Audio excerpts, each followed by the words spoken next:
Hi everybody, Dr. Bill Crawford here, psychologist, speaker, author of 4 books, host of 2 PBS specials.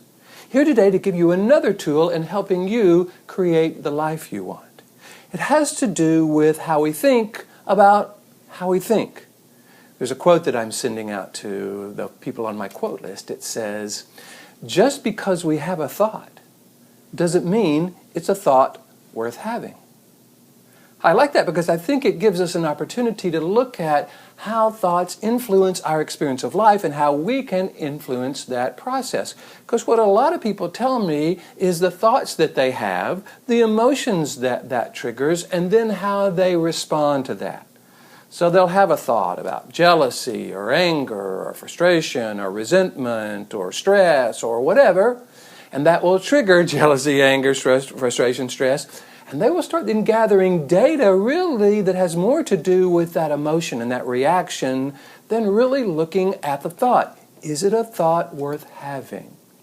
So I think what we need is some way to discern, some way to make a decision about when we have thoughts, do we feed them or do we choose another perspective? Do we look at the situation in a way that's more congruent with the experience of life we want to create?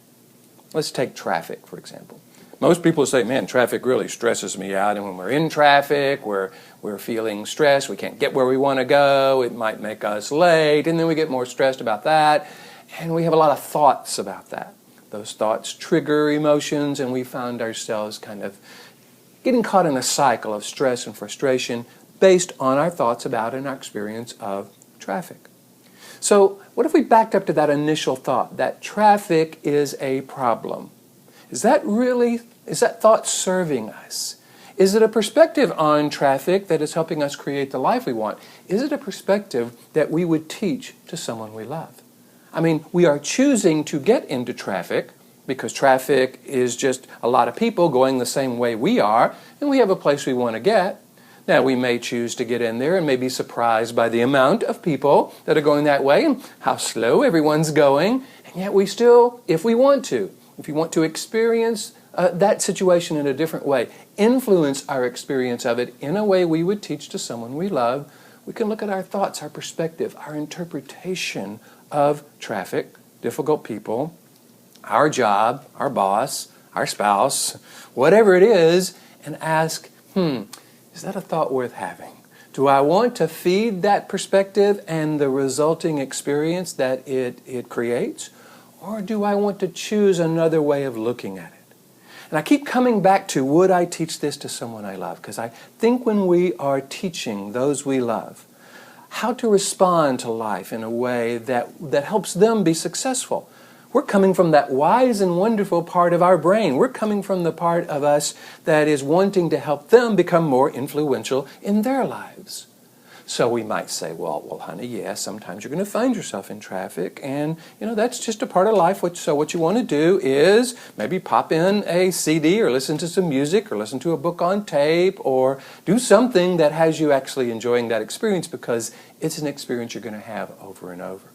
In other words, we don't encourage them to change the experience or feed that negative reaction. We encourage them to change their thoughts about the experience.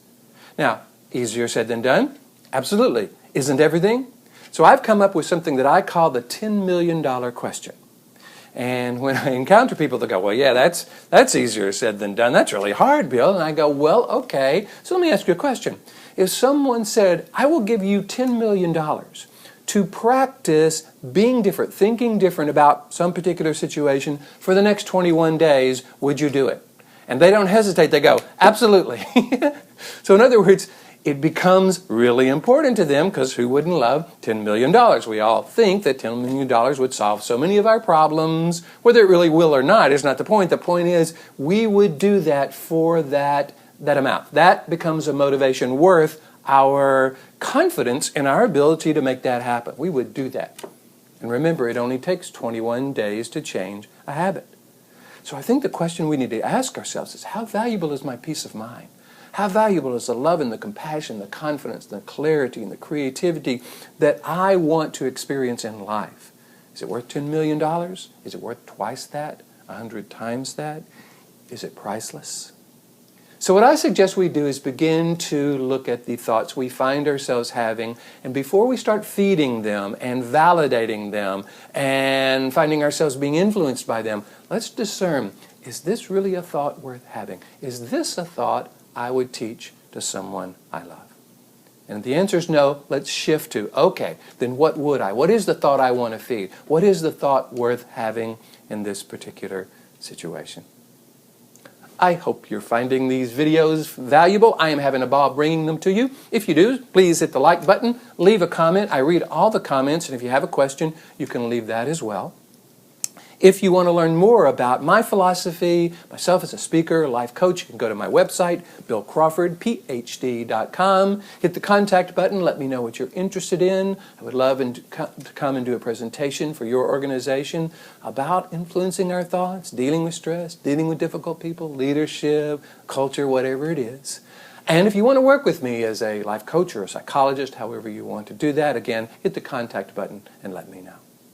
In the meantime, here is to you bringing more clarity about the thoughts you're having and whether or not you want to keep having them. Confidence in your ability to choose another thought, and creativity as you begin to create that new perspective on the situation. And I look forward to seeing you in the next video.